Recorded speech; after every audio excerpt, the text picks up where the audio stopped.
नमस्कार, मैं रतन सिंह।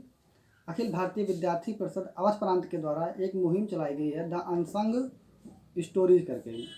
इसके माध्यम से हम उन महापुरुषों, ऐतिहासिक महापुरुषों या ऐतिहासिक घटनाओं के विषय में जानकारी प्राप्त करेंगे जो इतिहास की किताबों में कहीं खो गए हैं या फिर उनका कहीं इतिहास की किताबों में जिक्र नहीं है। मूल बात यह है कि इतिहास या आज़ादी के बाद से इतिहास की जो किताबें भारत में प्रचलित या प्रसारित की गई, उन किताबों का जो इतिहास रहा है वो किसी एक विशेष खंड, विशेष भाग या विशेष घटना से ही हमेशा जुड़ा हुआ रहा है या फिर विशेष साम्राज्य से ही उसको जोड़कर रखा गया है। इसके लिए हमको यह आवश्यकता पड़ती है कि हम समय समय पर ऐसे लोगों से परिचित हों जो कि इतिहास में बहुत बड़ा कार्य करके गए हैं, लेकिन उनको उतना महत्व इतिहास की किताबों में नहीं दिया गया। इसी श्रृंखला में आज हम बात करेंगे एक ऐसे ही महापुरुष, महायोद्धा के बारे में जिसको माउंटेन वारफेयर के नाम से जाना जाता है। माउंटेन वारफेयर जो होता है वो पहाड़ों की लड़ाइयों से संबंधित है, जो कि पहाड़ों पर बहुत ही परिश्रम, कुशलता के साथ युद्ध करके प्रदेश को विजित कर लेते हैं। ऐसे ही एक योद्धा जिसको भारत का नेपोलियन भी कई लोग कहते हैं। कई पश्चिमी इतिहासकार ऐसे रहे हैं, पश्चिमी इतिहासकार जिन्होंने उन्हें भारत का नेपोलियन भी कहा है, जम्मू एवं कश्मीर का नेपोलियन भी जिन्हें कहा जाता है। और जिनकी समाधि, सबसे महत्वपूर्ण विषय बात यह है कि जिनकी समाधि शत्रु सेना के द्वारा बनाई गई है। ऐसे बहुत कम ही योद्धा मिलते हैं जिनकी समाधि शत्रु सेना के द्वारा बनाई जाए, यानी इसका अर्थ होता है कि शत्रु सेना उनसे कहीं ना कहीं बहुत बड़े स्तर पर प्रभावित रही है। ऐसे महापुरुष का नाम जोरावर सिंह है। जोरावर सिंह जी का जन्म हमीरपुर, जो आज हिमाचल प्रदेश में है, उसी स्थान पर हुआ था। और उन्होंने जन्म से ही उनके मन में बहुत ऐसा भाव था कि वो सेना में जाएं और सेना के लिए कुछ, अपने राज्य के लिए कुछ करें। तो ऐसे उन्होंने प्रयास करते रहे और उनका चयन जो है डोगरा सेना, जो है डोगरा सेना जम्मू कश्मीर में पाई जाती थी। वहाँ पे उन्होंने अपना दाखिला लिया और उसके बाद में उस सेना के तहत उन्होंने अपनी सेवाएं देना प्रारंभ की। उस समय डोगरा राज्य कोई नहीं था या फिर डोगरा साम्राज्य कोई स्थापित नहीं हुआ था, क्योंकि जो डोगरा राज्य था या जो डोगरा राजा थे, जिन्हें राजा गुलाब सिंह कहा जाता था, वो राजा रणजीत सिंह, जो कि सिख सेना उस समय थी, सिख आर्मी, और वह पूरा प्रदेश सिख क्षेत्र में ही आता था। तो राजा रणजीत सिंह के जागीरदार थे राजा गुलाब सिंह, और राजा गुलाब सिंह के ही सेना में कार्य करते थे जोरावर सिंह जी। जोरावर सिंह जी बहुत ही ज़्यादा परिश्रमी, बहुत ही ज़्यादा कुशल, बहुत ही ज़्यादा निपुण, युद्ध कला में बहुत ही माहिर थे, बहुत पराक्रमी, बलशाली थे। इसलिए वो अपना समय के साथ अवधा बढ़ता चला गया और उन्होंने नए नए अहदे पर स्थापित होते चले गए। धीरे धीरे उन्हें बहुत बड़ी बड़ी दायित्व दिए जाने लगी।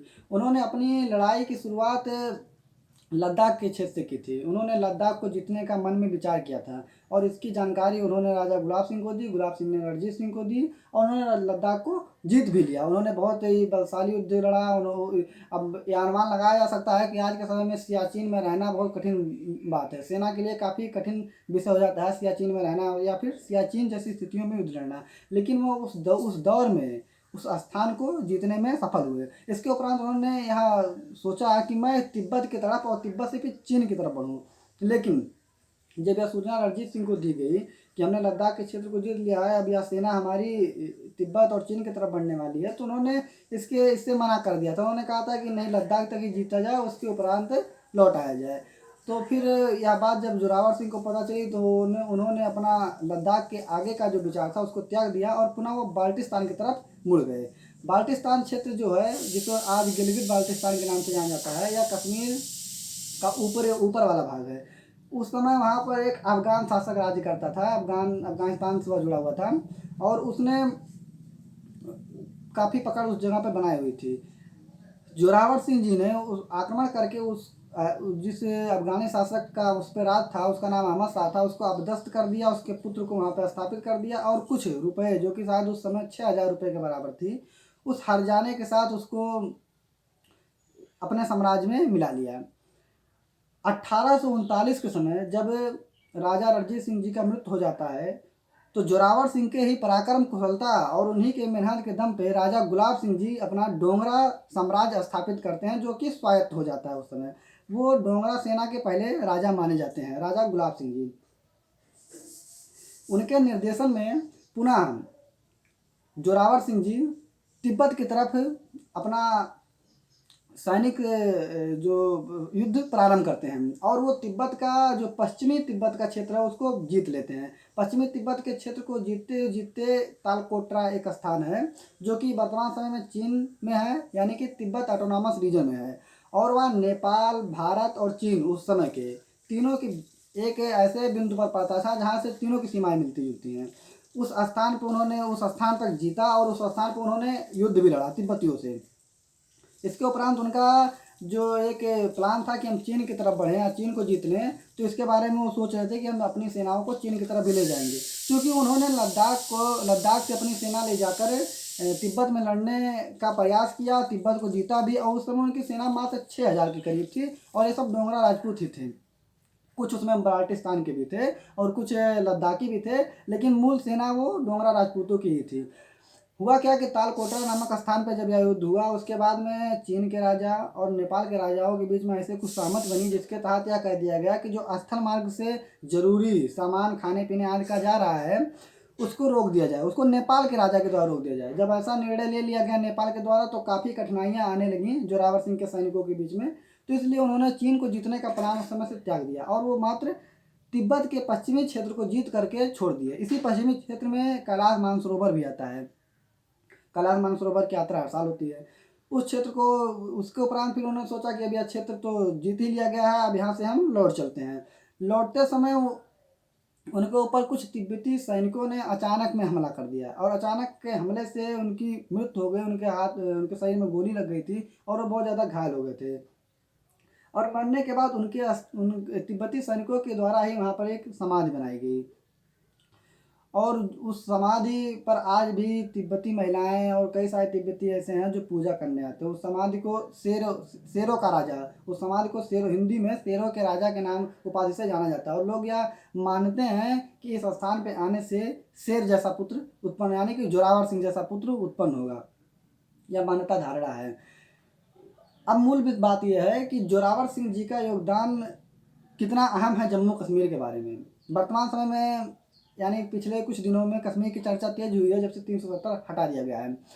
उसके बाद इस बात पे कई बार चर्चा हुई कि इस पूरे कश्मीर को बनाने वाला कौन है। आखिर उस समय तो कोई लोकतांत्रिक आज जैसे सरकार तो होते नहीं थे जिसके माध्यम से सीमाएं तय हो, सब राजसी व्यवस्था थी।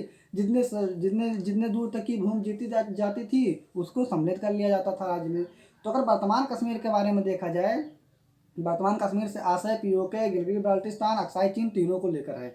अगर इसके विषय में अगर देखा जाए तो हमको पता चलेगा कि इन तीनों क्षेत्रों में से दो जो मुख्य क्षेत्र हैं, यानी अक्साई चीन वाला पार्ट और उसके उपरांत बाल्टिस्तान वाला क्षेत्र, इन दोनों क्षेत्रों को जीतने में जो सबसे मुख्य भूमिका रही वो जोरावर सिंह की रही और उन्हीं के बदौलत ये दोनों क्षेत्र भारत के सीमा में आए। अक्साई चीन भी उन्होंने ही जीता था और अक्साई चीन, लद्दाख, उसके उपरांत बाल्टिस्तान, ये तीनों सीमा जो कि वर्तमान समय में भारत में ही है, उनको भारत में मिलाने का मुख्य योगदान जोरावर सिंह जी का रहा। उसके उपरांत जो बगल में तिब्बत की जो सीमाएं थी, तिब्बत को बाद में चीनी सैनिकों द्वारा ही ले लिया गया। उसमें अंग्रेजों की भी कुछ षड्यंत्र नीति थी जिसके तहत वो ले लिया गया।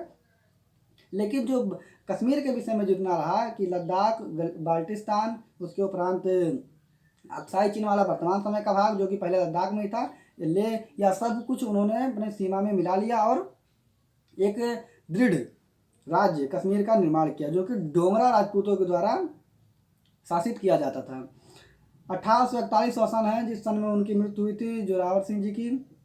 और वो उस जो स्पूत है वो स्पूत आज भी तिब्बत में मौजूद है। तिब्बती महिलाएं उसका पूजा अर्चन करती हैं। शेरों के राजा के नाम से उस स्पूत को जाना जाता है। तो हम यही कहना चाहेंगे कि ऐसे महान योद्धा कई सारे इतिहास में वर्णित होते हैं जिनके विषय में हम सब नहीं जान पाते हैं। भारतीय सेना 15 अप्रैल को, हर साल 15 अप्रैल को भारतीय सेना जोरावर सिंह जी को याद करती है और याद करते हुए वह एक बार फिर से पढ़ लेती है कि अपने सीमाओं का कितनी भी कठिनतम स्थिति क्यों ना आ जाए हम रक्षा करेंगे। क्योंकि इससे कठिनतम स्थिति कुछ नहीं हो सकती है कि आपको पहाड़ों पर लड़ना पड़े, आपको बहुत कम तापमान में लड़ना पड़े, इससे बड़ी कोई स्थिति नहीं हो सकती है। लेकिन ऐसी स्थिति में वो लड़ते हैं। तो इसलिए सैनिक 15 अप्रैल को हर वर्ष यह मनाते भी, जोरावर सिंह जी के जोरावर सिंह दिवस के रूप में मनाते भी हैं। तो इसलिए हमको ज़रूरी है कि हम सभी लोग अपने ऐसे पराक्रमी महान योद्धाओं के विषय में जानें। इतिहास के चर्चित किताबों में तो रणजीत सिंह का भी उल्लेख कम मिलता है।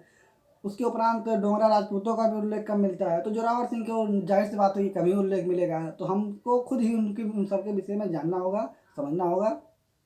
उसके उपरांत हमको इस चीज़ों को प्रोत्साहित भी करना होगा। और जितने भी लोग वीडियो देख रहे हैं उनसे हम अनुरोध करेंगे कि ऐसे एक योद्धा और भी हैं बप्पा रावल, उनके बारे में भी जानने का प्रयास करें। नमस्कार।